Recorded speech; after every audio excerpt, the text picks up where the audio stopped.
ole evan John lian nu na MCC kan roya tun ka ni lai tho chang ni lai za na chang in crusade kan nei do na Sunday zan thleng kan nei do na ni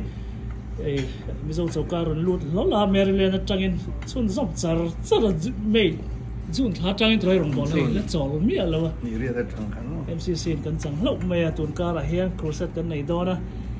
ama hian tlem zo han soi du te in em in ting ei rong bol crusade ikal pui dan tu rang si te po som ne po ni se mia hei kalom le mai MCC Indiana ko ran unau te ne rong bol ho na tun khar sung hian nei kan tuma pathianin rong bol na kong min hon saka kharau dam lo te rilu dam lo te tak sadam lo te tan lalpan kong min hon saka he crusade a hian ron tel vengei turin ron in tuai thara ke pen dan thar be se na thar vision thar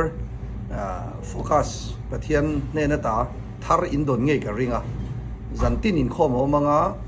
zirtop chun le in rin ni chun zirna kan nei bok to na hei pe chu ron ngai poi mola not bu nen bible nen thayap yang te ron kal turin kan lalpa du tak iswa krista mengin ka som chawani pathian kharau thiang lim riak thina I thar I chang ngeng ti hi iswa mengin kan soya iron tel vengei don ya